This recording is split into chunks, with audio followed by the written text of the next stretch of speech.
What's going on, everyone? Can everyone hear me? Just want to make sure before I start talking, don't pull a Tory and have myself on mute before I go on a rant and everyone can't hear me.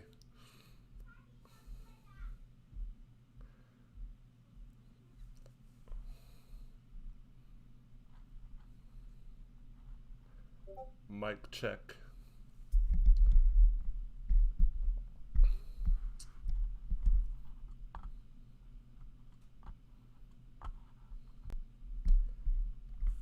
You hear me? Okay. What's going on, everyone?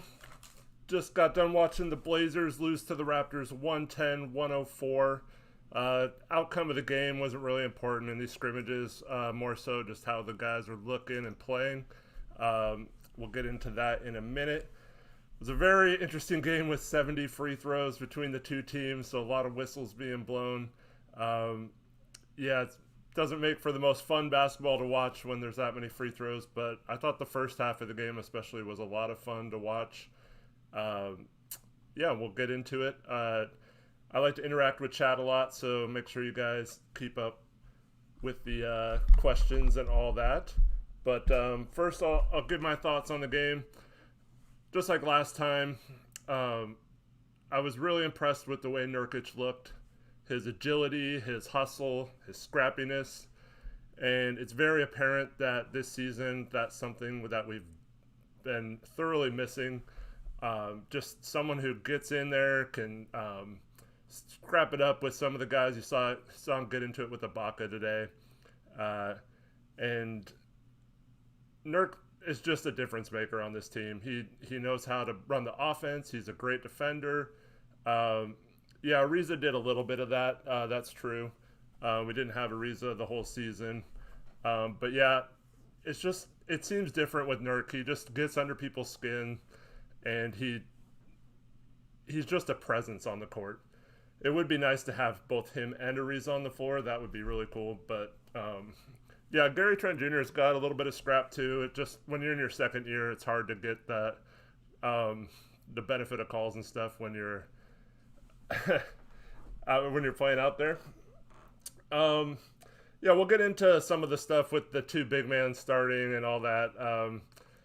Try not to be so negative, but it's hard when we're seemingly making decisions to make it harder for the team overall. Especially when, we'll get into this more, but our perimeter defense is terrible. And we made a guy like Matt Thomas look like the MVP of the league tonight. And that's what happens when you can't defend on the three-point line. You can't get back in transition. And it's super frustrating. And playing a big lineup will not fix those problems. They're going to magnify those problems. And so hopefully we learned that this big lineup is not going to work pretty quickly. It can work for stretches, but overall, if a team's shooting from three like Toronto did in the second half of this game, there's no way we can play a big lineup against teams like that. And real quick, I just want to thank Tori for giving me the opportunity to do this. He's going to try to join us maybe from the road he's working tonight. But man, thanks for letting me do this.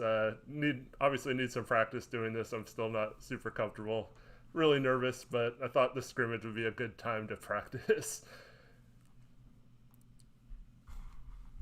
And then give me just a second. I'm gonna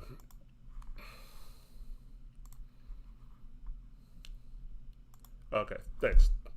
I was gonna say I couldn't figure out how to post the stream link, but Tori did that for me. Thanks, man. So Kevin Reese said Matt Thomas scored on a bunch of freak plays, like twice the ball bounced around straight to his hand. But see, this is the problem. Like when you have bigs in the lineup, and this even happened when we didn't have a big man lineup,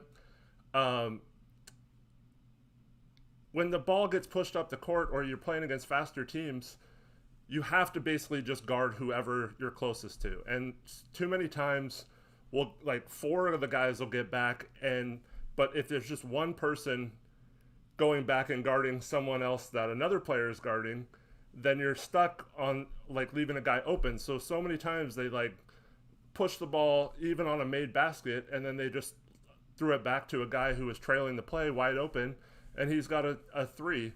And the game started out that way too. They just happened to, I think they shot threes on their first 7 possessions or something like that. They only made one of them, so we got off to like a 9-3 lead.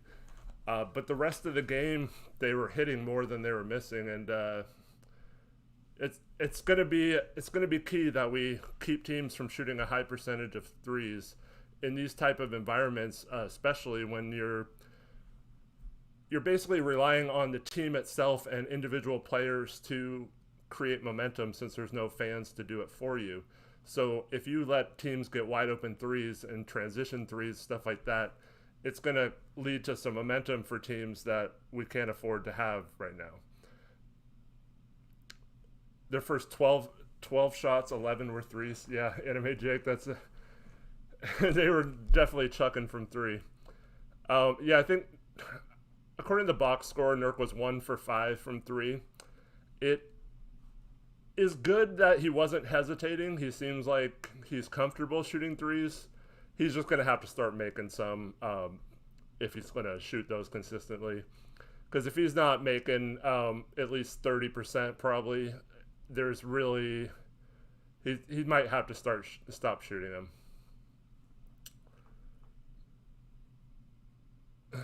Should have brought headphones in here. Where are you at, Tori? Tori's in the chat, by the way, if anyone's looking.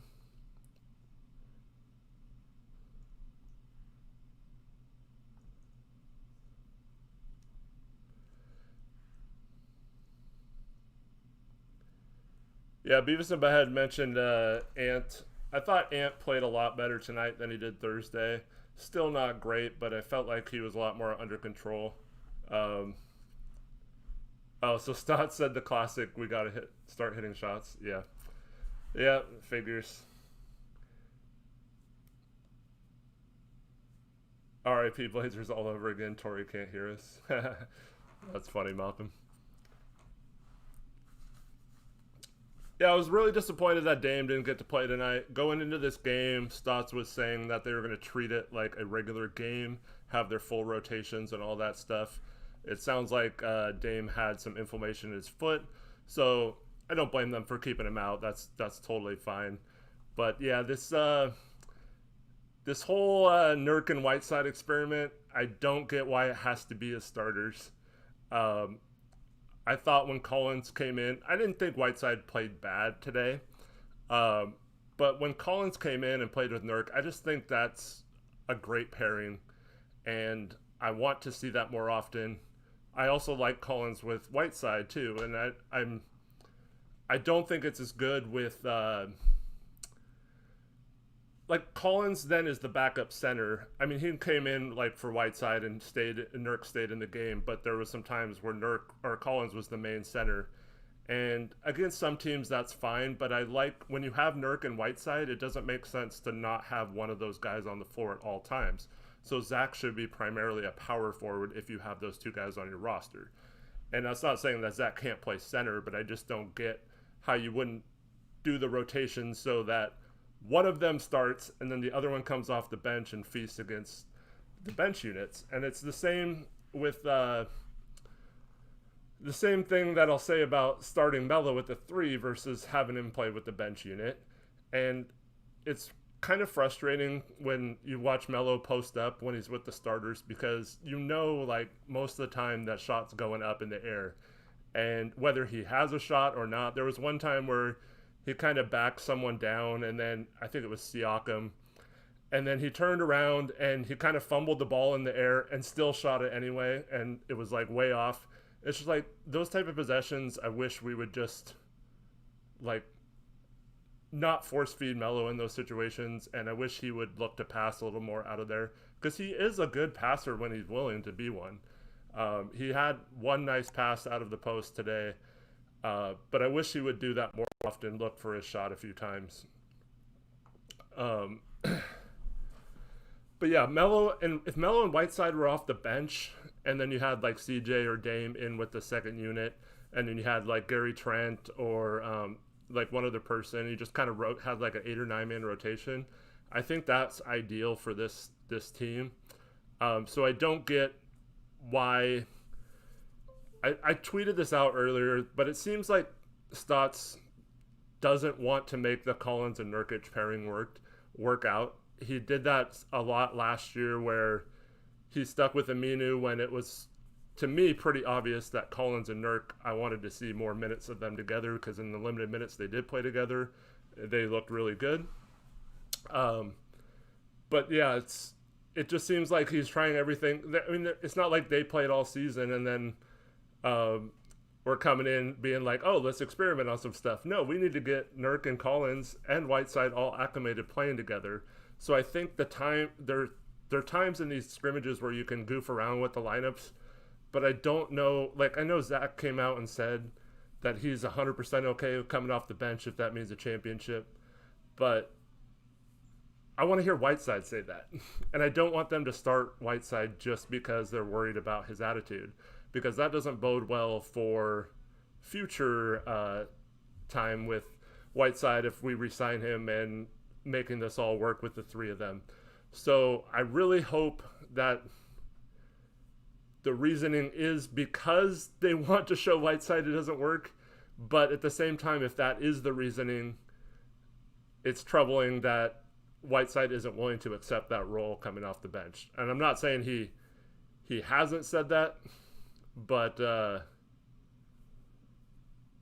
yeah, it's So Kevin says Casey Holdall officially won the fight. Thoughts, Eric? Are you talking about whether Hassan will start or not? Because to do it in a scrimmage is one thing. We'll see what happens when it actually starts. But I will fully tell Casey on Twitter that he was right if Melo and Nurk are the starters on, or if Hassan and Nurk are the starters on the game Friday night or Friday afternoon, I guess. But yeah, I just don't. I'm already, like, you guys know, I don't have the highest opinion of Stotts as a coach, and if he goes into these 8 games needing to win all of them and starts Nurk at the 4 with Whiteside at the 5 and Melo at the 3, I just feel like our coaching is terrible if that's the case. Like, why? I just don't understand why you would put yourself at that big of a disadvantage right off the bat of games. And the thing is, I mean, we have guys like Dame and CJ who can score and do things that, I mean, if one of those guys gets hot, it doesn't really matter who's in the game, right? So we can still score and keep up with teams, so we can still beat teams. But it's just making it that much harder and them having to work that much harder. And we saw it today where the Raptors went kind of small after initially starting. They started Ibaka and Gasol at the beginning of the game, which isn't a terrible lineup to throw the 2 bigs against.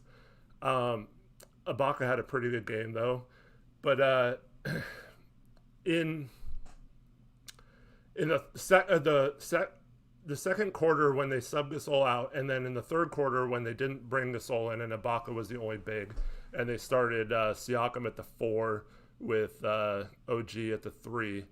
Those type of situations, like, we're not big, and we don't take advantage of the bigness on offense, and it's a disadvantage on defense. So what's the point of having a big lineup if we're not utilizing that utilizing those mismatches on offense? We're still seeing a lot of ISO and pick and roll and stuff that doesn't really lead to better baskets when you're got a bigger team. And we saw some points in this game where we did have some really nice post-ups and seals and stuff like that, which we'll get into. But overall, I feel like if we're going to have Dame and CJ play the way they normally play, we should be focused on whoever is the best defensive unit around those 2. And to me, if we do it to where we're thinking about offense and defense, I just feel like we're not putting the best players out on the court to succeed. But that's just how I feel.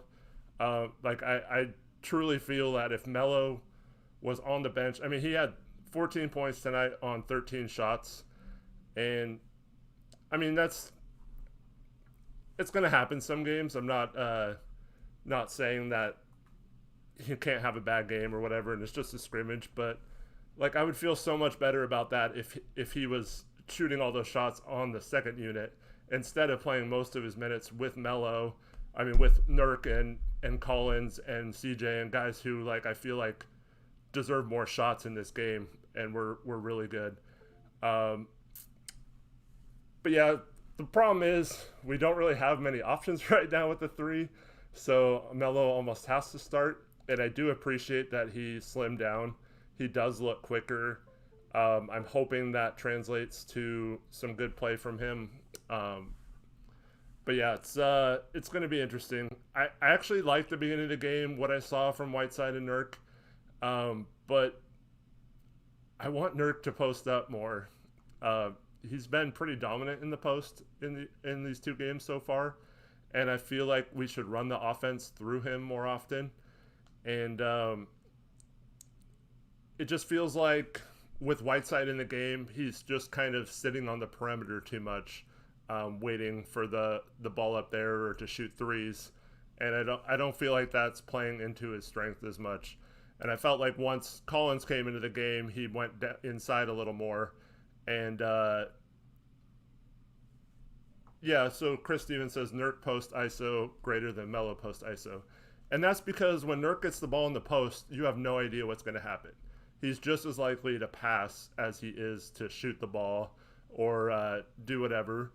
But when Melo has the ball, it's like 90% of the time it's going up, and you know it's going up. It's just a matter of if he's going to shoot a turnaround or if he's going to try to spin and get to the hoop or whatever.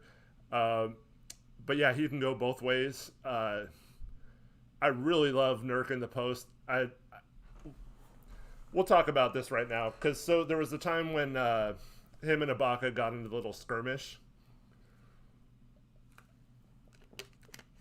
And like I said, that's exactly what this team has been missing. Just someone who can like mix it up with some guys and get under other teams' skin a little bit.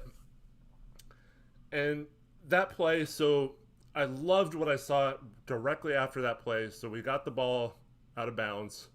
We went right into Nurk, posting up Ibaka, and he turned around and laid it in with a little lefty hook. It was beautiful. Like, that was awesome. And I love that we went to Nurk, first of all, that we called his number. And I love that Nurk just went right at the hoop. And I mean, that's a weapon we haven't really had this season. Whiteside is really, really good at catching the ball around the hoop and finishing. Tori and I kind of got into this last stream, but I don't feel like he's quite as good, like giving them the ball in those situations in the post. I mean, he can score sometimes, but I feel like I said, with Nurk, you never know what you're going to do, what he's going to do. He can pass, and that makes him that much more deadlier in the post because if there's cutters or if there's an open three-point shooter, you know Nurk is going to find that person. But I did like that they went right to Nurk. I can't stress enough how great Nurk looks on the floor, just running around. I almost, at one point I was like, okay, stop diving. We get it. You're back. You're full strength. Like, you look awesome. Let's stop this diving for, it was right after, so there was that amazing play where he had the block and then he dove and threw the ball off of Ibaka. And he right after that, or like a couple plays later, he dove for a ball around center court, and I was like, okay, stop diving, like you're making me super nervous. And this is a scrimmage game. Maybe on Friday you can start doing that on every play, but right now, don't ruin your body off of this. But he just looks completely agile and he's moving great. And you really like to see that because it's a huge testament to how much work he put in for his rehab. And I also have to give Melo credit for keeping his body in shape because he's the type of player who's been looking a little chunky the last few years on the court. Not quite like Zebo-esque, but a little bit getting that way. And for him to come back in as good a shape as he has shows a lot about how hard he worked over the off season or the quarantine period. And but yeah, man, with Nurk, you wouldn't even like believe that he was out for almost a year and a half with the way he's looking out there. Um, he just, I was totally expecting Nurk to struggle mightily, and I know it's just 2 scrimmages, but I mean, he looks like he's back 100%, and it's one of those things where you saw Paul George come in, get hurt, and he didn't look like himself for a while after he came back. He tried to play like the last few games of the season before, and it was almost a whole year after that before he was back to being like Paul George. So it would be incredible if Nurk gave us this much. He had 17 and 13 and 5 assists, 2 blocks, 2 steals. And that's just an incredible stat line out of him. The only negative I would say is the 1 for 5 from 3-point land. Like I said, if he just makes one more of those, though, you're looking at 2 for 5, and that's 40% 3-point shooting. So the difference between making and missing 1 3 is the difference between him becoming like a lights out 3-point shooter and kind of struggling from out there. So consistently, like I said, he's going to have to make more than 1 if he's shooting that many times a game, especially if he's just letting it fly. His first 3, they kicked out to him, and he kind of had a guy in his face. He wasn't like wide open. He shot it anyway, which was kind of surprising. But man, he just looked great out there. And yeah, just want to say that's a testament probably to both Nurk and the Blazers training staff. I know they kind of were super cautious with him, bringing him back, and it looks like that may pay off for them. And I hope that's the case, because Nurk is a true difference maker. He makes it so much easier for everyone around him. He hustles, he plays defense. Like he affects every asset of the game. And it's just crazy to think how much of a difference one guy can make. But because the funny thing is, Whiteside didn't do terrible this year. It wasn't like he was like a scrub playing. So the fact that Nurk can seem like he makes that much of a difference over someone who played really well for us, it's pretty crazy. REP Blazer says Nurk hit a 3. Yeah, he took 5 of them though. But most of them look good. They kept on going in and out. It was the same thing the year he got hurt when he started shooting 3s. He kept they looked good almost every time, but they just were not falling. And then he finally hit one, and it felt like that was gonna break the seal. He hasn't quite gotten there yet, but he got hurt. So I'm hoping that if he just like keeps doing it, that it'll get better, and then he'll get more comfortable, and there's not as much pressure if he makes or misses them at some point. Because right now I kind of feel like him and Ant are in the same position where they shoot a 3 and they miss it, and then it's like, oh no, we have missed. I shouldn't shoot the next one. So then you question it the next time. But if you get to the point where you're not questioning yourself, you're just letting it fly, that could be really dangerous. And the other thing about Nurk is, like, I'm so glad he's going to prove, like, I have no doubt that he'll prove that all these stupid fan bases that were saying, like, oh, big deal, you're missing Nurk, he's, like, average at best, like, maybe top 20 center in this league, or he's not good enough to change any outcomes of games, blah, blah, blah.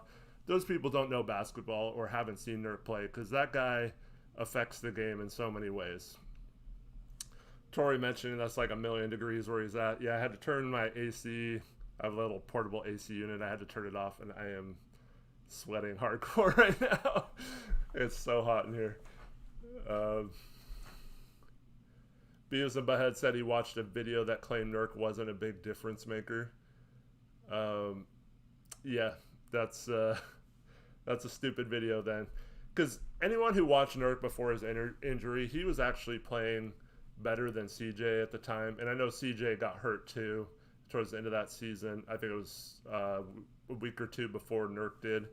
But Nurk changes everything. Like you can run your offense through him. He's like a single-handedly can play defense. I mean, our defense the year we traded for him was historically bad. We were one of the worst defenses of all time in certain analytics. And he came in, and the last couple months of the season, we were like one of the better defenses in the league that year. And that was like Nurk was the only change. It was changing Nurk from Plumlee. And so when you have that kind of impact on defense, and then everyone says like, oh, well, the big issue is since we have Whiteside, the big issue is missing Harkless and Aminu, which that does hurt a little bit. But I feel like Torrey talked about this last time, that he didn't hear a lot of talking with the second unit. And I don't hear that with Whiteside a lot. But I saw Nurk like talking constantly on defense today. And you need that out of your floor general on defense. And Dame's always going to be the floor general on offense, but it's nice to have that option to give it to Nurk and take some pressure off of him. Yeah, Gobert's a good setter. Anyone who says he's like trash or like sucks isn't being honest either. But offensively, Nurk is on another level than Gobert. But defensively, Gobert is one of the better defensive players in the league. So I don't know if they're different types of players, because Gobert has both the blocks and like the stats and the like looks of his defense, but Nurk just has the look and the outcome of the overall team defense. It doesn't necessarily show up in the box score what he does. Especially for some reason they always seem to jip him on blocks. But yeah, hopefully they don't miss any for him. But Whiteside always gets a lot of blocks. But yeah, that doesn't necessarily mean you're a great defender. But yeah, Gobert is a great player. But for this team, I feel like a center like Gobert wouldn't be as good as a center like Nurk, because I just feel like the chemistry between Nurk and Dame, and the ability for him to take some pressure off of Dame, you wouldn't get that with Gobert. I'm not saying Nurk is better than Gobert. Probably overall Gobert is a little better, but Nurk's gaining fast if he can stay healthy. That's been one of his main problems is. Yeah, hopefully he's through with the injury bug, because he's had 2 big injuries and a couple of not really small injuries, but lesser injuries that have kept him out of a lot of playoff series and stuff like that. So hopefully Nurk can stay healthy and he can show everyone that he's becoming a dominant player. Because honestly, if he starts playing like this consistently and doesn't get hurt, I think he might be in the All-Star conversation next year, and that's saying a lot. I just love the way he plays the game, and the Blazers definitely missed him. I couldn't imagine Nurk getting traded to another team, says NBA Forever. Why would you even put that up there?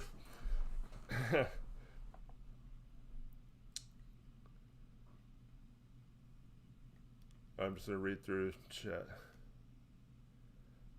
Tori says they're giving him an extra $3 extra per delivery because of the heat. Nice. So there's like a heat threshold or you get more money. Yeah.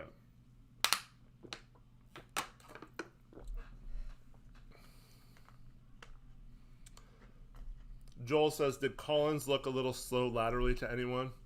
Yeah, let's talk about Collins for a little bit. I mean, Siakam is one of the better wings in the NBA. There was one time where Siakam tried to take him, and I thought Collins played terrific defense. Um, but there were a lot of times where, and that's the problem with the big lineup, where you try to get back in transition and then you end up on a smaller guy, or there's some sort of mess up in the rotation and you have to go out and guard a smaller guy, and doesn't always bode well for someone as tall as Zach. But I don't know. It's kind of hard to tell. I thought several plays he looked fine moving laterally, and then several plays he didn't look as well. But I think most of those were he was just trying to recover to something, a situation where it's a lot harder to move laterally when you're trying to close out all the shooter and then he starts driving. So a big like Collins is going to always struggle with that kind of aspect.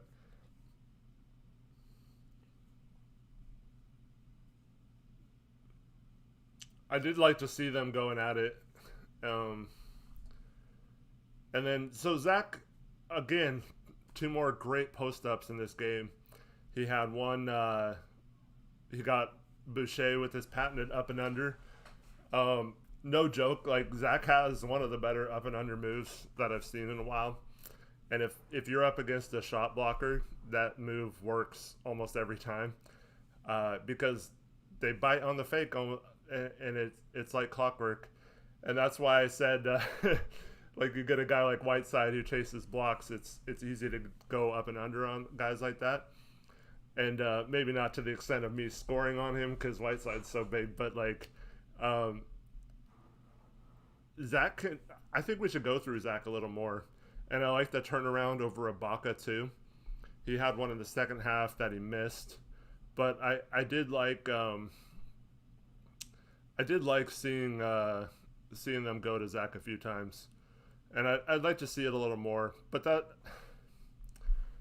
when he's playing, see if he's starting a power forward, he has a little bit more of a mismatch than he would as a center. So, but yeah, overall, I thought Collins, he needs to cut out of the, like, because like 2 or 3 possessions in a row he'll play like tremendous defense, and then the next play he'll do something stupid and have a bad foul or something. If he can stop that out of his game, I feel like he's going to be a really good player too. Um, CJ CJ tonight looks like he is in midseason form already. He had that sweet step back 3-pointer.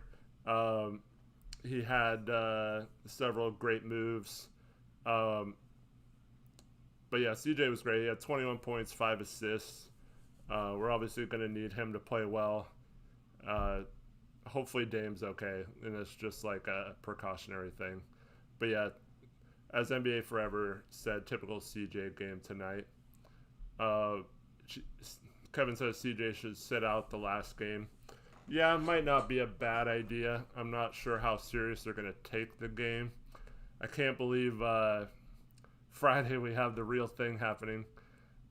And if, I don't know about you guys, but if I was this into, like I was super into this game today, and especially the one 2 days ago, or 3 days ago, Thursday that was, I can't imagine how into the game I'm going to be on Friday when it actually matters, and how that game is pretty much the season on the line. We obviously can still make the playoffs if we lose that game, but it's going to be very, very difficult. And our path to making the playoffs is already difficult enough. So that's pretty much a must-win game for us. If we don't win that game, it's unless New Orleans like really struggles and Memphis struggles the rest of their games, it's going to be really hard. But yeah, if we come out in a must-win game and start Hassan with Nurk, I'm going to be so mad. Since everyone's mentioning Wenyen in the chat, we can talk about Wenyen. In my preview of the off-season video with cap space and stuff, in almost every scenario, I mentioned that we should re-sign Wenyen, and that's because, well, first of all, he's not going to be super expensive, so you could probably get him for the minimum or just over the minimum. We do have early bird rights on him, which means we can pay him up to the mid-level exception without worrying about using like our mid-level exception or any other means of paying him. Tori says he didn't have the AC button turned on. What's wrong with me? Yeah, man, that's an L right there. You're right. I might have to turn on the AC and see if it sounds horrible for you guys or not, because it's super hot in here. Tori with the free car sauna, says Chris.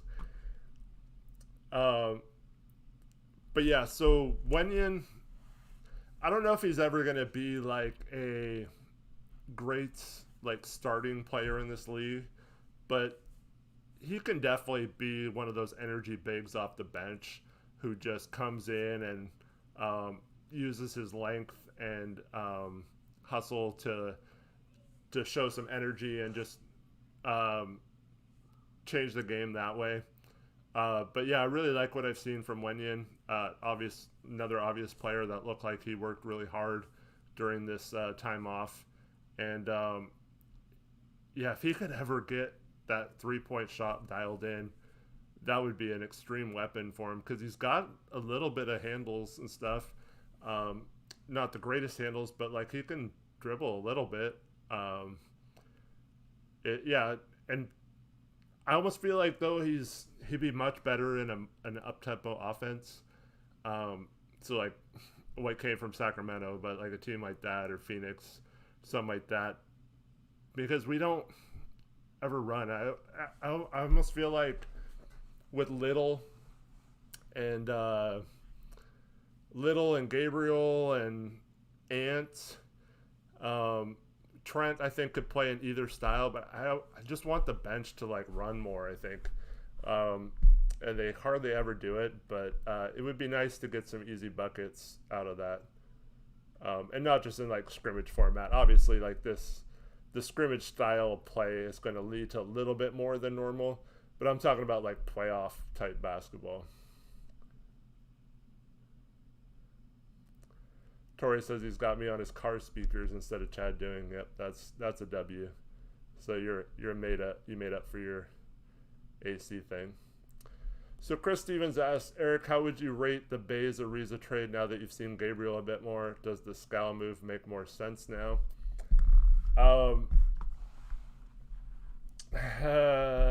It's really hard for me because obviously Ariza's not here right now. Judging by until the shutdown happened, I think Ariza was a great fit for us. My problem with that trade was and is still that if we were trying to get out of the tax, I thought there were different ways we could have done it versus having to give up Scal. But once we traded Ariza, it basically meant we had to trade Whiteside to get under the tax completely. And when that became apparent that we had no intentions of trading Whiteside, it made it so we had to make moves like the Scal trade just to save money. I still don't like giving up Scal. I still think Scal has a lot of talent, like much higher ceiling than Gabriel. Not sure if either will ever get to that, but I'm still disappointed about the Scal trade. I think he is a perfect big in the way the NBA is becoming. He's got that nice feathery touch on his shot. I felt like I really wanted to see him play more power forward this year.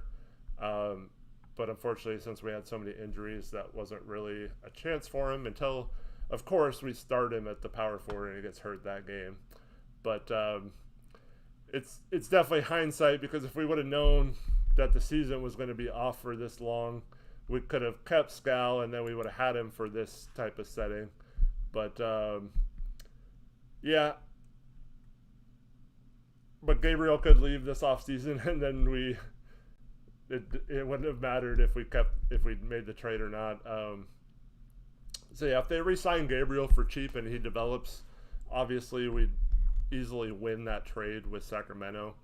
Um, we gave up a couple of future second round picks for them to take on more money, but overall, I like the trade. I just wish Ariza was with us with the team right now, because if we were talking about having Ariza with this current team, I would pretty much say we were higher than 50% to get up that playoff spot and an even more threat to the Lakers to upset them in the first round.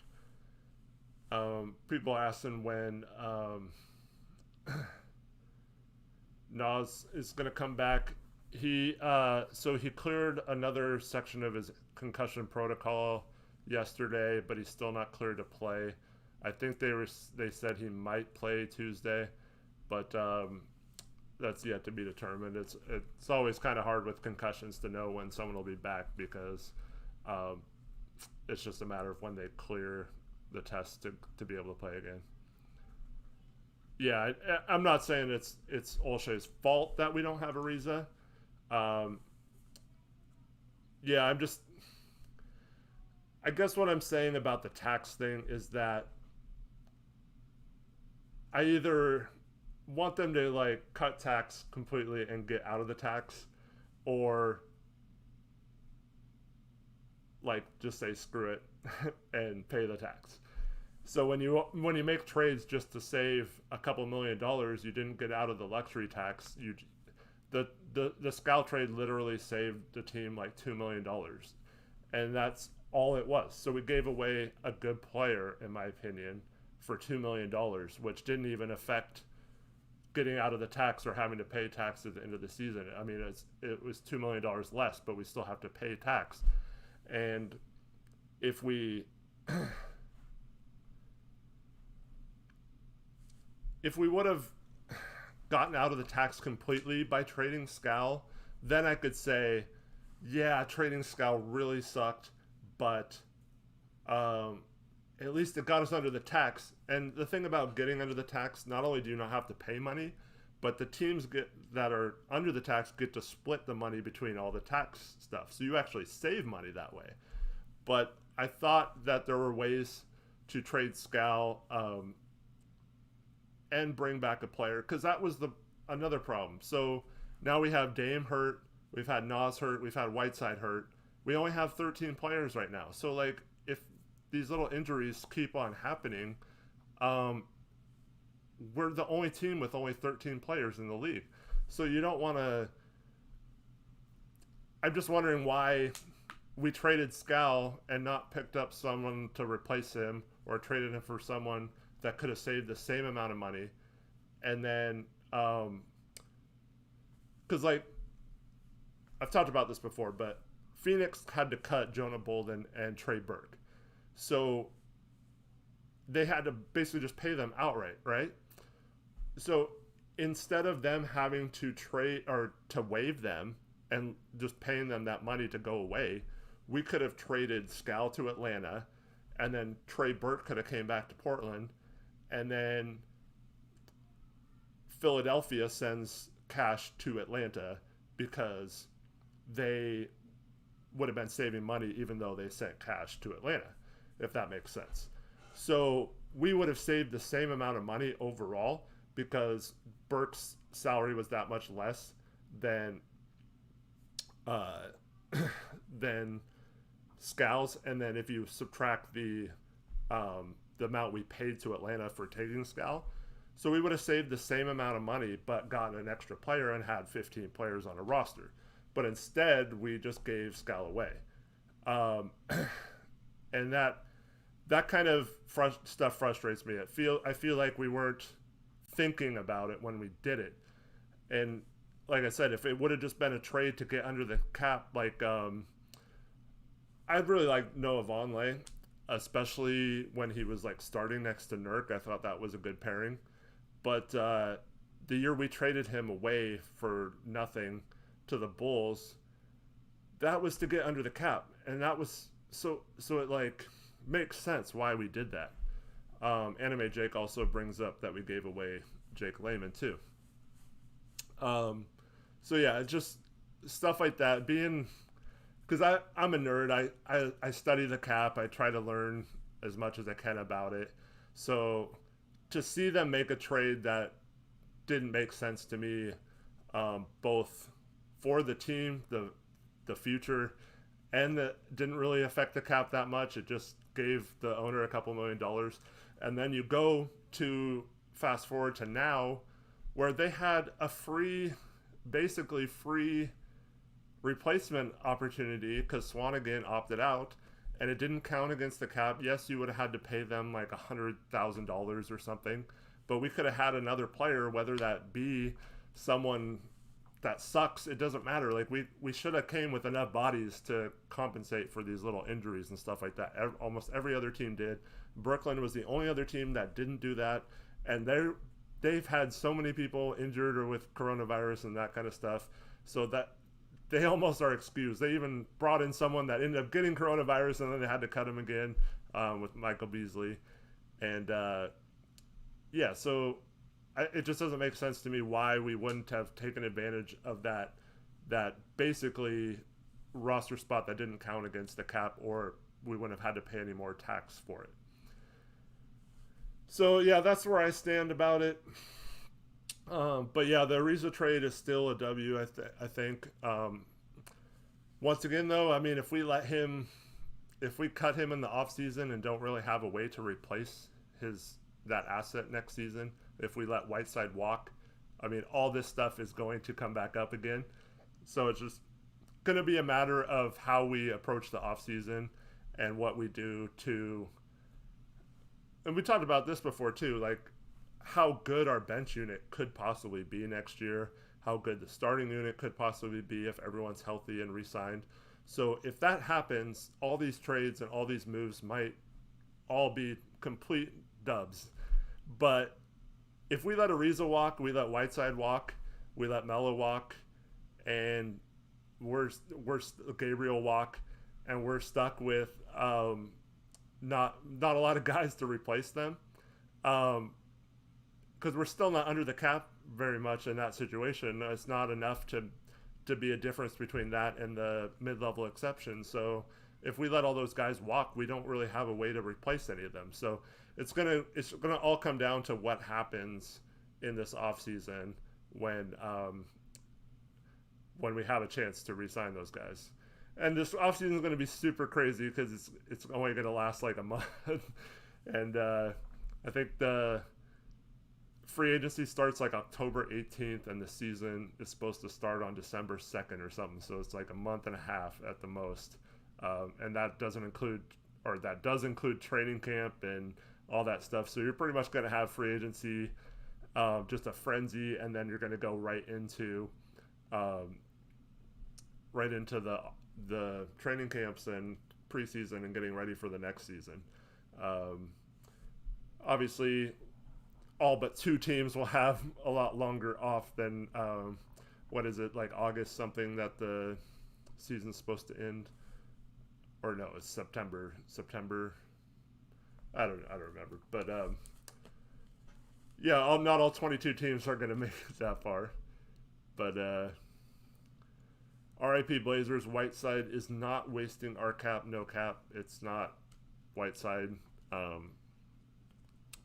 This is the issue with, I'm not saying this is a bad thing, but when you pay two players like Dame and CJ as much as you do, it makes your options for improving the team a little more difficult. You either have to get lucky with draft picks or make good trades like the Nurkic trade and bring in a player that was underutilized on another team and that blows up into a star or a good player.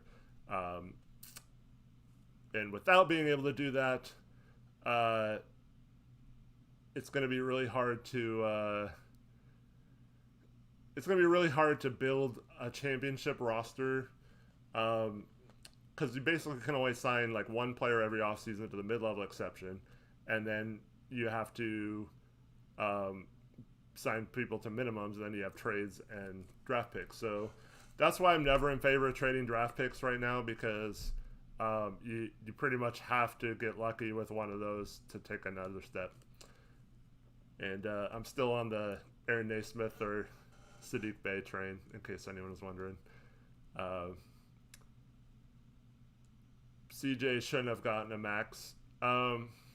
Well, he didn't get a max. It might end up being a max because um, if the cap goes down a lot, CJ will actually make more than some players on a max. But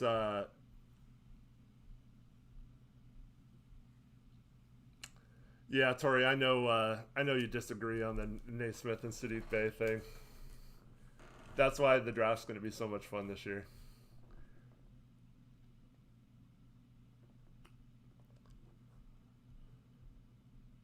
We actually, Chris, we actually have our second round pick this year, if you can believe it. It was it only uh, conveyed if we were a top five team in the league, and we obviously weren't. So yeah, we actually have our pick. I mean, we still could trade it, but there might be you, I'll say without having to do a trade, we'll have a chance to draft a second round player. The problem is I don't like a lot of the second round players in this draft. I'm guessing we'll probably, with one of our two picks, draft someone, if we keep both picks, um, stash a player overseas or something for a year or two. Uh, just because if we try to keep the team together, there's not a lot of roster spots available. Or, like I said, we could lose everyone and then have to, like, actually have whatever second round pick we have as part of our rotation next year, and that'd be bad. Um, yeah. Yeah, Georgios, right? Right, Tori? If we pick Georgios in the second round and stash him overseas for a year or two. Leo's saying we should have drafted Bull Bull over who? Nas?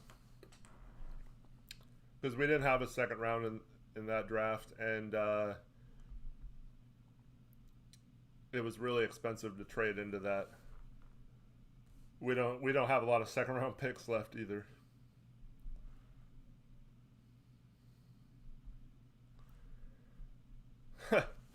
Javo, man.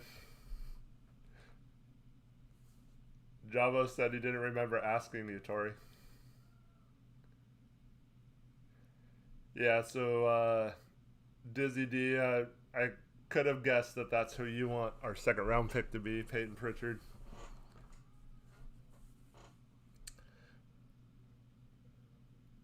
But yeah, you got to think if we had Bull Bull, he basically wasn't able to play this year up until now. If there wasn't the coronavirus, he wouldn't have played at all this season. Um, and yeah, knowing our luck, he would have gotten hurt, and we would have been screwed right now. Um, but yeah, we'll see. I mean, he had one good game in a scrimmage. We're yet to see how that translates to when he's actually playing against um, like real centers and stuff. Uh, if you well, our first game, I mean, Nurk was playing against like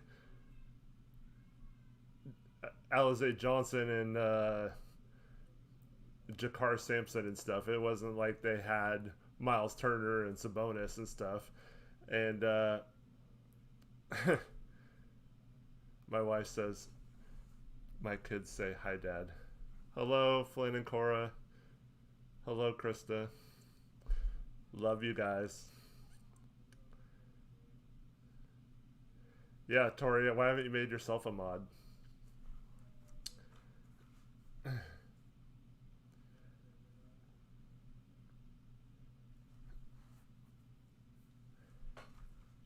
I I can hear I can hear my family watching the TV downstairs with me on it. So hello, guys.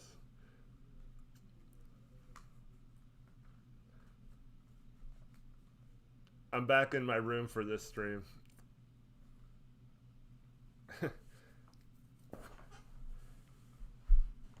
This channel hates its founder. Oh, hi mom too. Hello.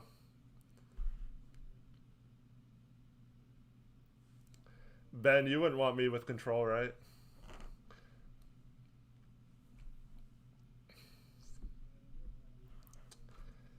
All right. So let me see if there's anything. One thing about Simons, like I said, I think he definitely had a little better game today. Um, Still not great. It was nice to see him hit a three. He was finishing a little better. The thing I need to see out of him finishing is, especially going left, he doesn't seem to use his left hand enough. Um, should I get Eric to say something that gets him in trouble with his family? There's nothing that I can say that would get me in trouble.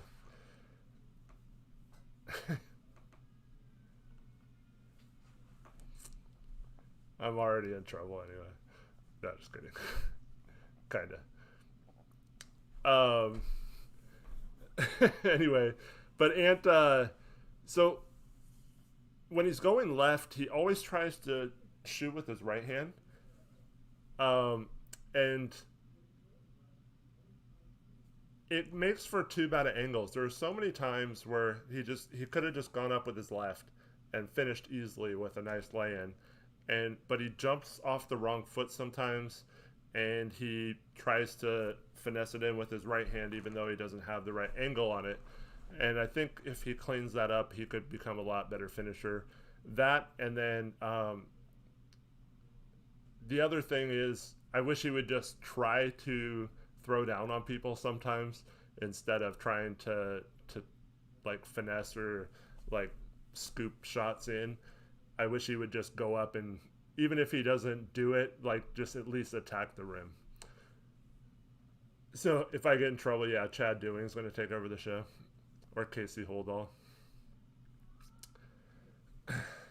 Yeah. I beat you by a second, Leo. At least from my chat.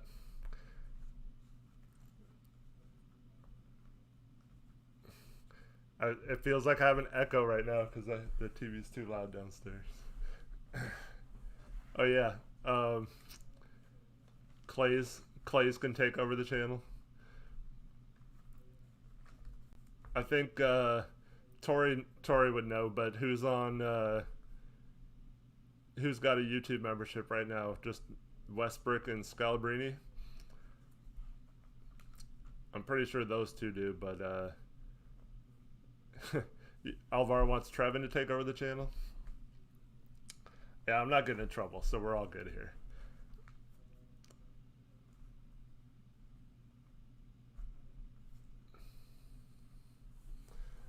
All right, so does anyone have any other questions from chat?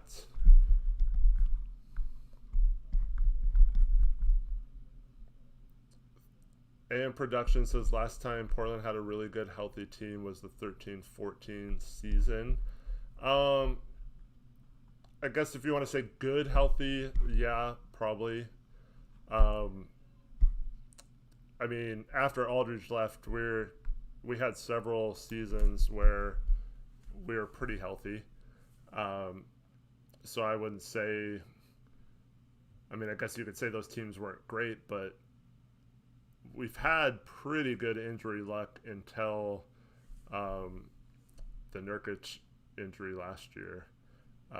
But overall, we hadn't had a huge amount of injuries. And especially guys like Dame and CJ have been really durable. The most they've missed is, like 5 to 7 game stretches here and there. But overall, neither of them has had a super big injury, at least for CJ, until he started playing regularly. I know his first couple of years he had a hand injury and stuff that kept him out for several months. But overall, we've been pretty durable up until this year. Nice to see that Whiteside didn't have any kind of, knock on wood, injury in this game. He looked pretty good out there. His jumper looks nice. His mid range. Got shooters, right? Dizzy D asks, how many minutes do you see Nurk getting a game once actual games restart? I think if he plays like this, he's going to get in the 27 to 30 minute range, I'm guessing. Um, I don't think there's any restrictions on him. There was a little bit of confusion today with some people whether he had a minutes restriction or not, and thankfully he didn't. Collins and Whiteside did though. But yeah, I think as long as he's playing well, I think he'll play close to 30 minutes. I wouldn't be surprised to see that.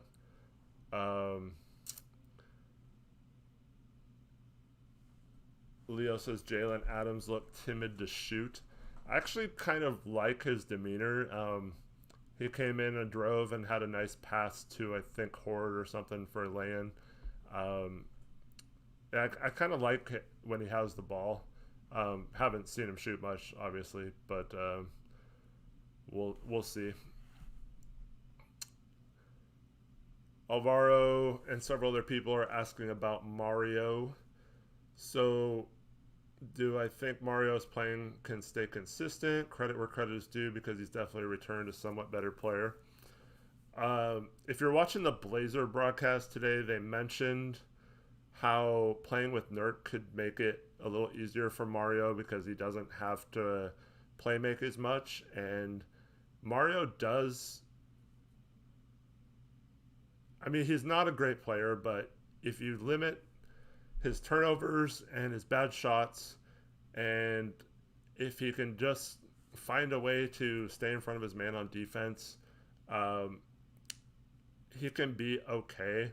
But they were saying on the broadcast that he playing with Nurk, he could just cut off ball and get easy looks that way, which is nice in theory.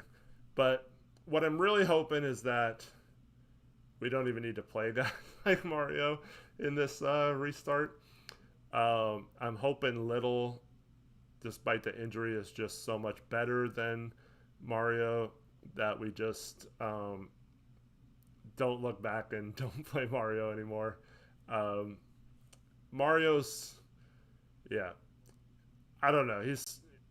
He seems like a type of player who tries to play like he's better than he is sometimes, and that kind of hurts. He definitely is playing better than he was towards the beginning of the season. Not that that's hard, but yeah, anytime he tries to drive or spin or do things that's not directly in transition, it's more in half court, he always runs into trouble. And so if you can limit his possessions, and if you can start knocking down open threes and making cuts to the basket and getting feeds off those cuts and finishing, I feel like that'll be a good sign. But like I said, hopefully we won't have to see him on the court very much. But there was that one nice play where he cut baseline and Nurk found him, and then he dumped it off to Melo for, it was either a lay-in or he got fouled. But that has that kind of stuff would be nice to see more consistently. Trevin says Mario has random confidence boosts and shoots bad shots. Yeah, he does. Like I said, he does seem like he's a lot more confident than he should be out there. And not that confidence isn't a bad thing. It's just like there's a lot of times where it's just like, dude, pass the ball. But overall, I mean, I can't be too hard on Mario. He does look better than he did at the beginning of the season. And it's still not worthy of a rotation spot in my opinion, but unfortunately we don't have a lot of options at the wing right now. So I can see Terry giving him some shots there.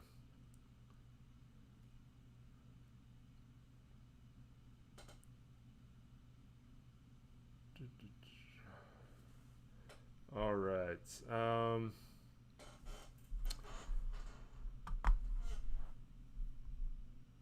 Hassan Whiteside's going to get a triple double with double digit assists. Now you're just back to trolling Trevin.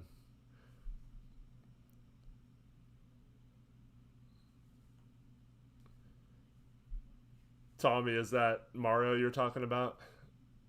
He says his fake little fighting through screens annoys me.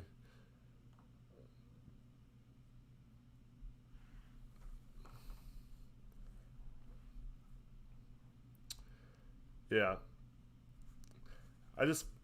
I'm so wishing that we have like the people that are there, we just have everyone there healthy and able to play and no minutes restrictions.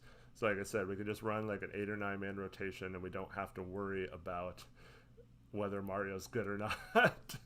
We could just play Trent and Melo and Dame CJ, Nurk Whiteside, and Collins, and then we don't really have to like mix in some Little and some Gabriel maybe, and then that's it. But yeah, it's gonna be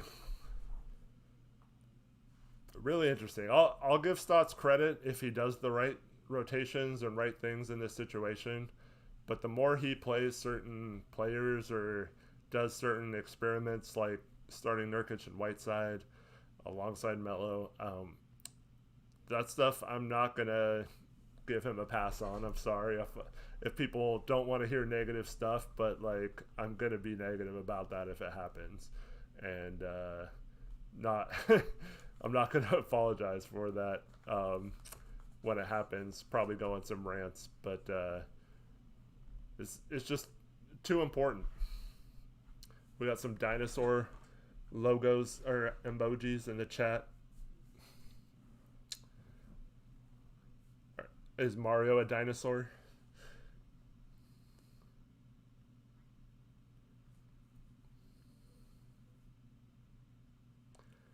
I thought Horde was okay. Yeah. Um, he's an okay player. I think his ceiling is pretty limited without a jump shot. Um, if he could ever figure out his shot, I think he could be a really solid rotation player in this league. But until that happens, I think he's going to struggle to find a spot on a lot of rosters. But I would take him over Stanley Johnson. Man, that guy is terrible. Stanley Johnson is so bad. Did you see those 2 possessions in a row where he like dribbled out the shot clock, and one he took like a contested step back 3, and then he shot like a fadeaway long 2-pointer.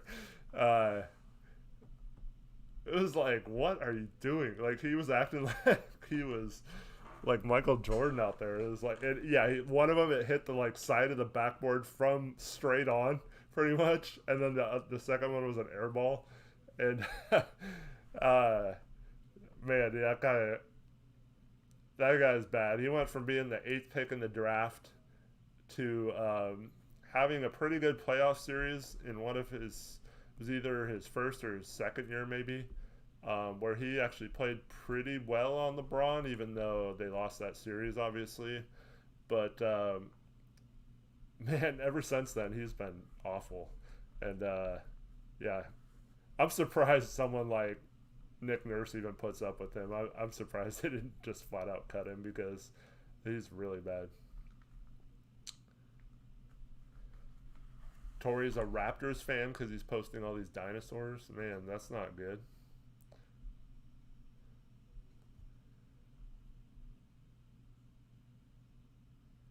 Yeah, Rondé Hollis Jefferson is another one that he could have been so much better than he is if he ever fixed his jump shot.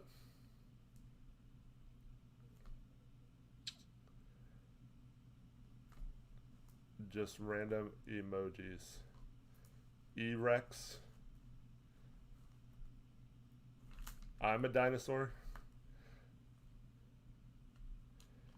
Ben Darling is like obsessed with O'Shea Brissett right now. I'm not sure why, but he loves it. No, AM Productions, the 2K curse is not upon the Blazers. even though this has never happened before, where the season is still going on after 2K got released, or the artwork for it at least. But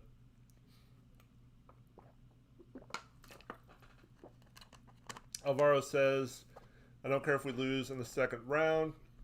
All I want is to beat the Lakers. Yeah, I mean, that would be one of the most satisfying victories in a long time for the Blazers. I thought the Thunder win last year was, I mean, obviously it's great as a Blazer fan, but just the fact that you have so many crappy Thunder fans talking crap and about how great Russell Westbrook is, and to end it the way we did, and to win that series was very satisfying. If we knock off the Lakers this year, the feeling a lot of people, um,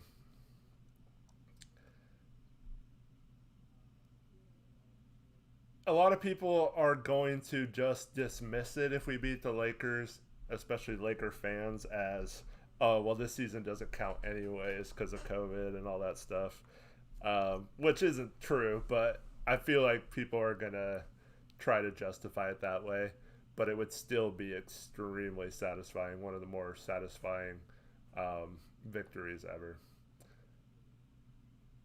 But I just hope we have a chance to actually play the Lakers. I think that's going to be harder than actually beating the Lakers. So Tori says, if Eric's going to hack me so he can stream on his own, I'm just going to hijack chat.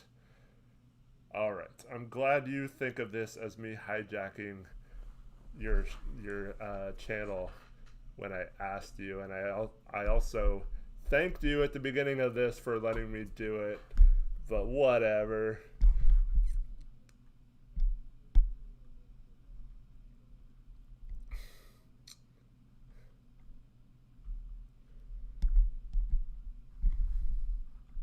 I do appreciate this though. It's fun.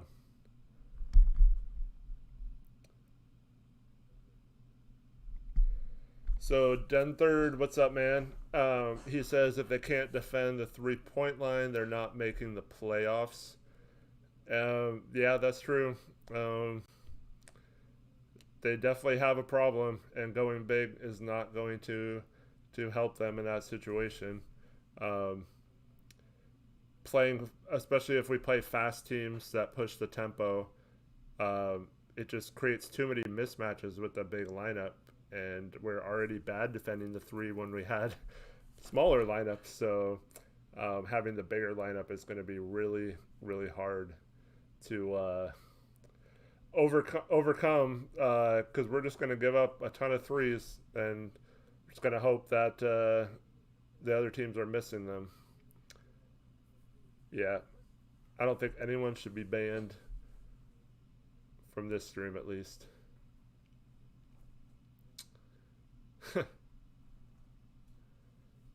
Eric Brandt uprise. No, man. Honestly, this been it's been over a year now since we're into July. Since we had our first live stream for the draft. Coming up on a year since we started doing the shows and stuff. And it's been a lot of fun. It's very time consuming, but this has been great, and I really enjoy talking basketball, and it's been really cool that we've made this into a community on Discord and through YouTube, that we all can interact with each other. I feel like we have a pretty close group here, and we're always welcoming for new people. It's nice to see some people back after a little absence for a few months. But yeah, this has been amazing. I would never try to overtake Tori or do anything. Anytime I go solo like this, like I explained to Tori, I just wanted some practice doing this, so I can get comfortable, because he does videos and streams all the time by himself, but I don't have a lot of experience with this kind of stuff, so it's really fun to be able to do this sometimes, and I just want to grow the channel and keep growing it, and I felt like today would be a good opportunity. Obviously, we had a lot of people in here watching, so I didn't want to miss out on that, and to let people know that we're going to be here after games throughout this whole restart. And then, yeah, we'll take it from there. Hopefully, there's a lot of these streams because there might only be a few more if Blazers don't do well. But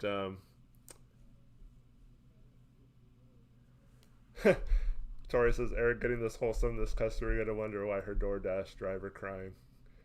But yeah, I only want to do this because I know Tori can't make every stream, and I think it's important that we have a post game show after every game, whether he's able to or not. So like, it's actually the opposite of trying to overtake him. I'm trying to like make sure his channel succeeds, because that would be awesome if he realizes some of his dreams. Tommy says, I enjoy these earlier streams. Yeah, I think on Tuesday we might have to do a later stream, but for the most part, all the other games when they start matter, they're gonna be in the early afternoon, because most of our games are early, because we didn't get many late primetime games. And then, but yeah, it's kind of frustrating because there's not a time that works for everyone. So like, I apologize that some of the streams are hard to make, especially when they're late at night. But yeah, unfortunately for Tori and I, that's the best time to do it. And then we asked a bunch of people, and everyone was like, yeah, we like the late streams. And then like after we started doing them for a while, people are like, oh, I hate the late streams, I can't make them or whatever. So like I said, can't please everyone. We're trying to do one of each for a while, but yeah, we're trying our best to make it work. And it's not as fun when you watch it back later, I know, but they're always available to watch later. It's just so nice to be able to talk basketball instead of a few of our streams lately got into some really bad directions with politics and racism and stuff like that. And it's nice to actually talk about the Blazers and basketball again. I've missed this a lot.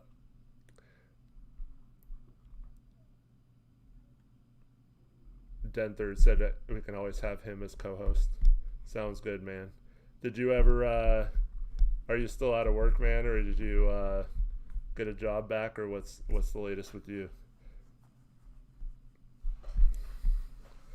Lacey says old podcasts are still entertaining. Yep. No work yet. Good luck to you, man. Hopefully you're surviving.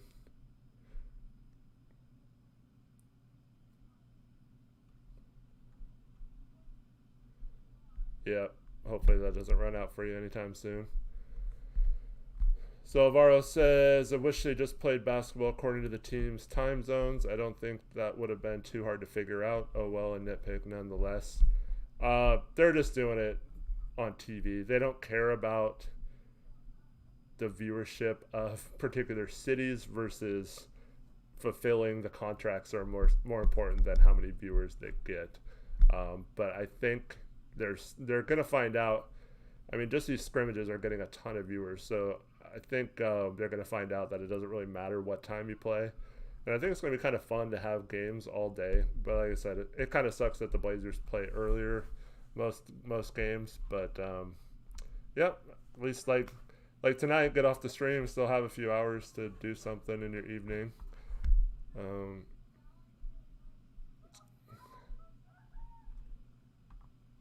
Deathstrom, I did talk about Ant quite a bit earlier.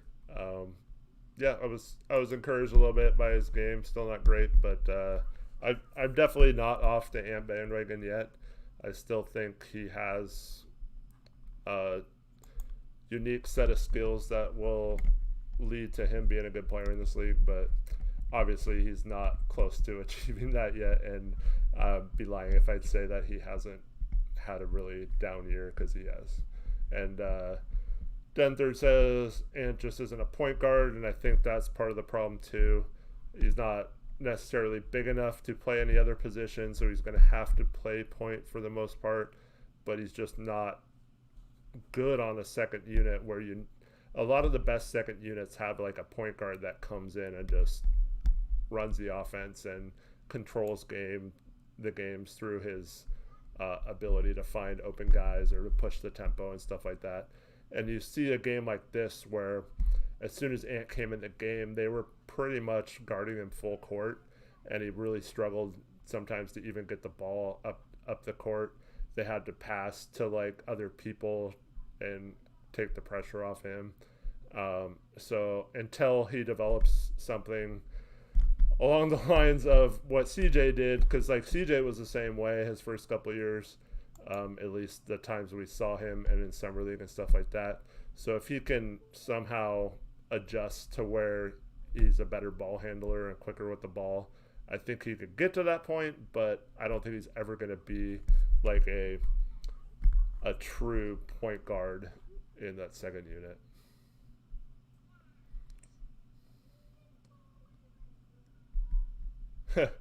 Marco says, what do you mean a couple hours to do something after the game? It's 5 a.m. at the moment. What's up, Marco? Appreciate you listening that early. Yeah, like, see, that's the thing with this. When you're on like NBC Sports Northwest or whatever, pretty much everyone that watches it is regional.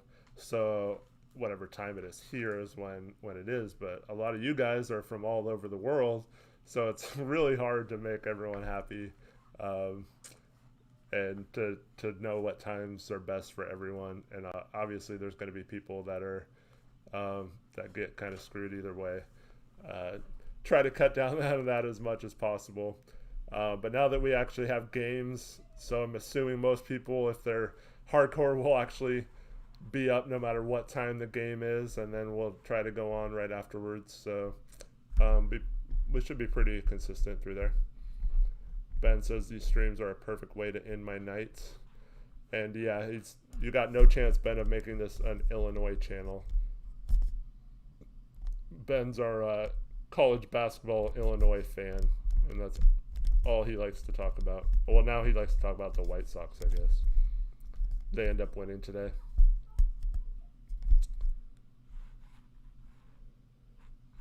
Anime Jake, I blame the sweep on Stotts, not the roster. Are you talking about the Western Conference Finals or the Pelican series, or both? I kind of blame both on coaching. I don't know if Wenyan's there enough to be our secret X factor off the bench. He's definitely, like I said earlier, a energy guy, but I don't know if he's gonna even play much in this little bubble thing. So yeah, I don't know how much of a chance he'll even get to be an X factor. Oh, you like the Cubs, not the White Sox? Okay.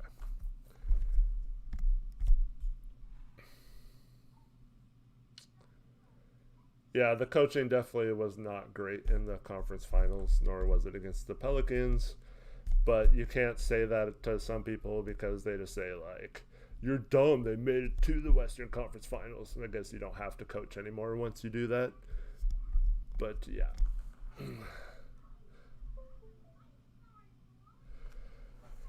Yeah. Seahawks got Jamal Adams. Congratulations. Gave up a lot for him, though.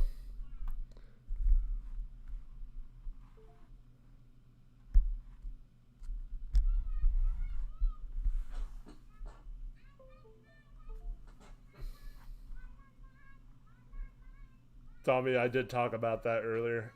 Yeah, so I think absolutely we should bring Wenyan back. He's not going to be very expensive. We have the means to re-sign him without it taking away any of our exceptions.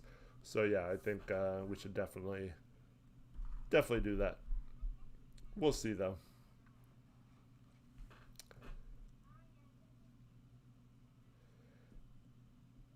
Yeah. See, I had someone text me yesterday saying, like, oh, are you going to jump off a bridge now? And I was like, what are you talking about? And he's like, the Seahawks got Jamal Adams. You're screwed. Yeah, I'm a 49er fan. So is Tori. But yeah, so well, first of all, I don't. I wouldn't have wanted the 49ers to give up that much for Adams. Adams is an incredible player. I wish he was a 49er, but the defense was really good last year on the 49ers, so I don't feel like we needed to give up that much. And this offseason, we had to trade DeForest Buckner because of cap reasons, so we couldn't really afford to pay Jamal Adams long term. And then we have guys like Kittle and a couple of years we'll have Bosa. Um, there's players that will need to be paid, and I'd rather just keep the guys we have than do that. And I'll stop talking about football now for you, Javo. And just to talk about something Javo said, he said I was cyberbullying him.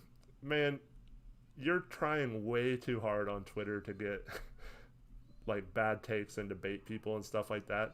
You deserve to be called out on that stuff when you make comments like Dame's super overrated and you're a Blazer fan. Like, dude, and then you try to say later, oh, I was just trying to bait people. Like, that's dumb, in my opinion. That's not cyberbullying. That's dumb.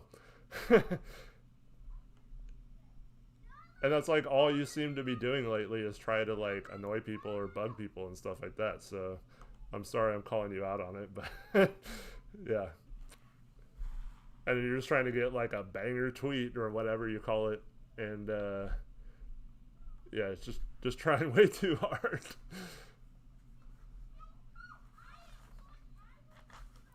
I don't know if you can hear my kids yelling outside the window.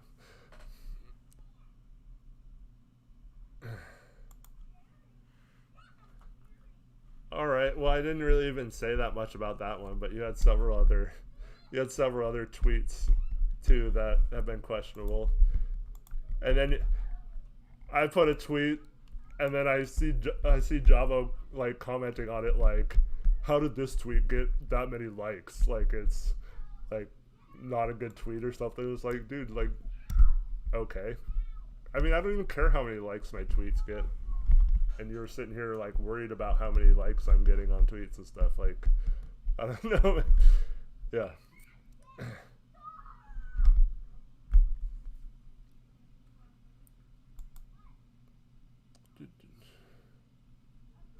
How do you end cyberbullying? Throw away your smartphone. Yeah, if you're on Twitter, it's hard to avoid that kind of stuff.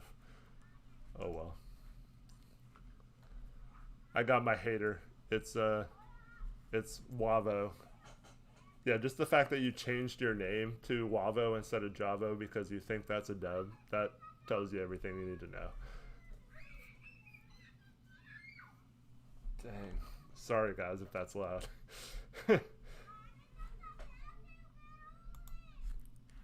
Yeah, I wouldn't call him Lavo because I'm not cyberbullying him, but yeah.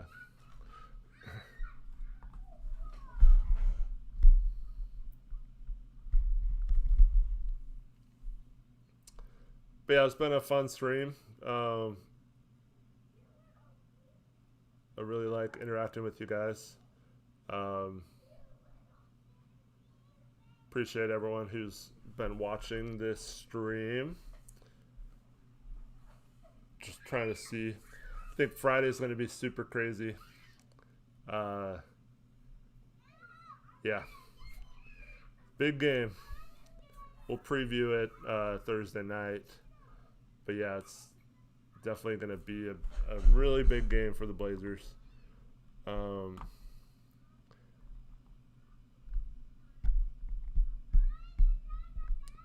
So Destrom says, in my opinion, Adams is a perfect fit for Simons. Both can play make, and Adams can shoot pretty well.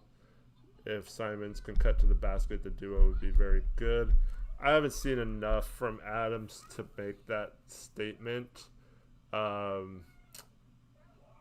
I do like what I've seen so far when he has the ball in his hands, but I don't think it's enough of a sample size to know if that combination could work. I also don't know about, because I'd rather have Trent playing if he's not starting, and if you have Adam Simons and Trent as your backup bench unit, that's pretty small. So yeah, I think I don't know if that'd work out or not. I think Ant's either going to have to learn to be more of a playmaker and look for his shot a little less, especially when he's struggling, or he's going to have to either just become a lights out shooter and play off the ball. And I don't know if he's ready to do either of those yet.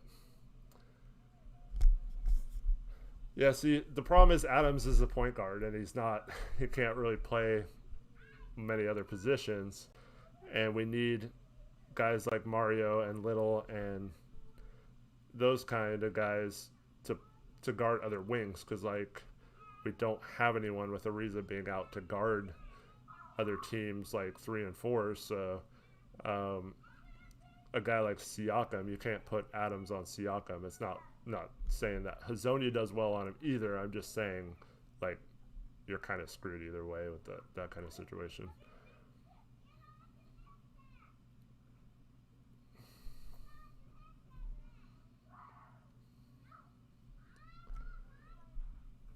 All right. Does anyone else have any other questions from chat? Hey, Alvaro, how come you never come on Call of Duty? I know Trevin doesn't because he had the same excuse Tori did about taking up too much space. But I gave you my stuff, my ID and stuff, and you don't want to play with me, Alvaro?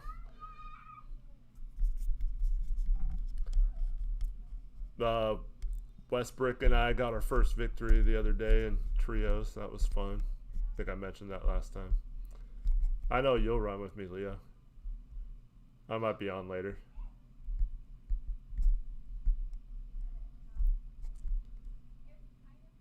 Yeah, Trent kind of had an off game. That's okay. I thought he had a lot of he had one good move in the second half where he got to the rim and laid it in. It was good to see him create a little bit off the dribble. Yeah, and I liked his he got onto it with Lowry I think a couple times. I like to see that as well. But yeah, I don't think Trent was horrible. Let me see what his shot. No, don't have it up anymore.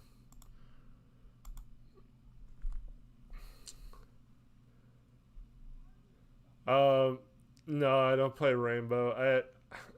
I just kind of got into Call of Duty, and I don't have a lot of other online games. So yeah, I just play that.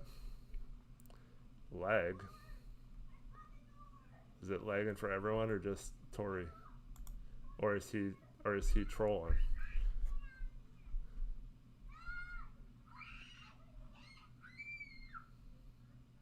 Yikes. This screaming outside is out of control.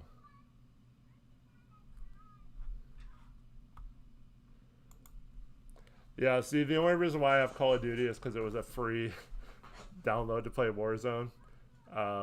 So yeah, a lot of those other games. I mean, I have a couple of older Call of Duty games as well, but yeah, a lot of those other games, I don't have the money to buy a lot of those games. But not that I wouldn't mind playing, but it's hard to. I mean, I've been playing Warzone now since like February or March, and I'm okay. I'm not like horrible. I'm not great either. But yeah, I can't imagine trying to be good at like several different games at once, because like even putting a tremendous amount of hours that I put into Call of Duty, I'm still not great. So like yeah, still kind of learning the ropes. Get PlayStation Pass for only $9 a month. Yeah.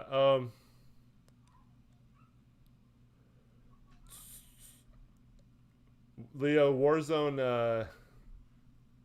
I've only been playing since whenever that was, when like I first started playing with you on there. Was that like late February, early March maybe? middle of March. Tori says to get good at Rocket League. Yeah.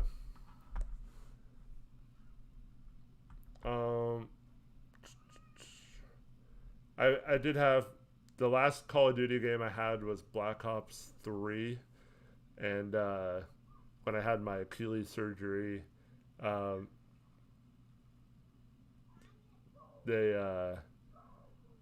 my older daughter was playing it one of the times I made my way downstairs, and then I like started playing too, and then I got back into that game, and then the Warzone thing came out, so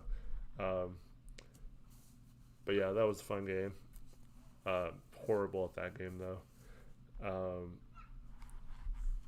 And then Call of Duty like World War II or something was a free PlayStation Plus download last month or something, and but I haven't really played that at all.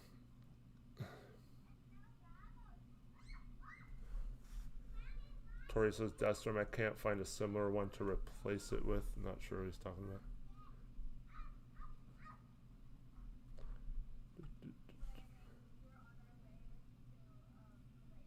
about. Anyone else play Call of Duty? I'm always down to play with new people if any of you want to play sometime. It's been fun. Yeah, I first started out playing with Leo and People's Mix, and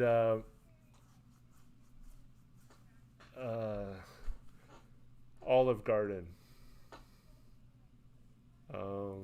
Red Robin. Tori said if someone picks what restaurant he's picking up from or guesses what restaurant, he'll give him $20.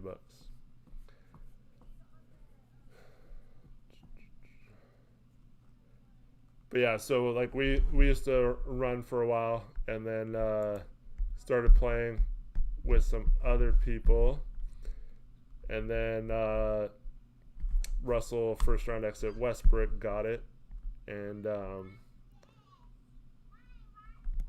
then started playing with him, and that's been a lot of fun, both with Leo and Westbrook, just because you're on the chat and you can talk, and it's been cool getting to know people in a different setting than just reading your messages on chat. Someone guessed Red Robin is their first answer since it was my second answer. Yeah. You owe my mom $20, Tori.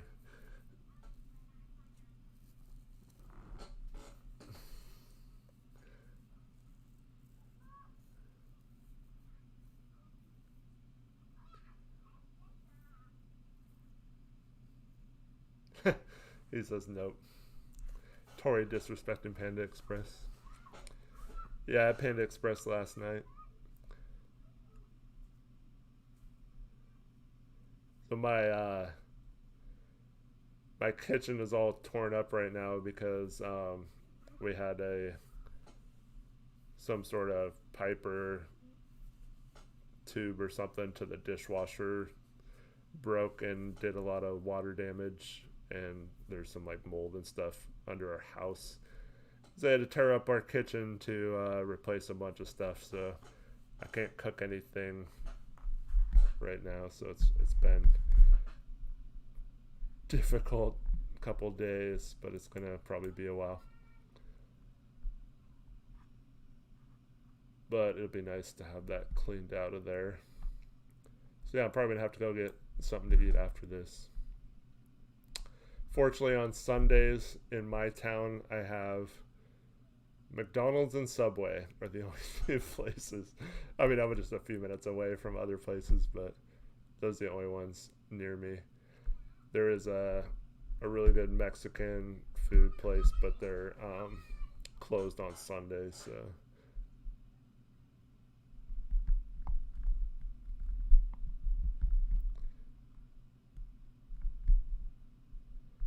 The Chinese restaurant with the lions at the door. Are you talking about P.F. Chang's? That's horses, isn't it? That are outside.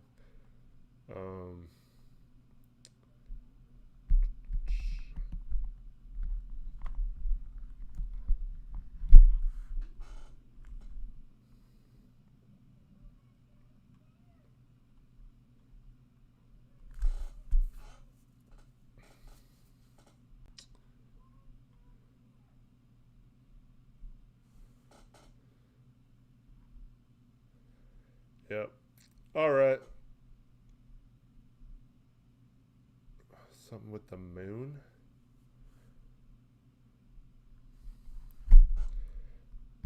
There was a place called like China Moon or something like that, and they closed down or were closed down for renovations or something.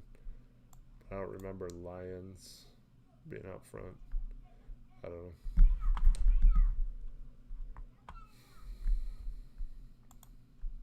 All right, guys. Well, this has been a lot of fun.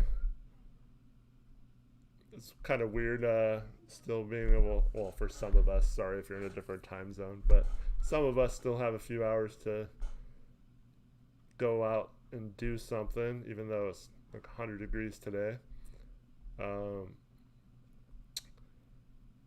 White Castle? Isn't there? We don't have White Castles here, Ben.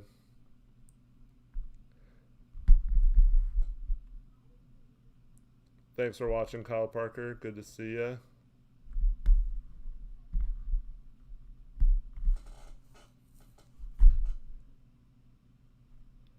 Best restaurant in Hillsborough. I'll have to think about that. I don't have one like locked off the top of my head.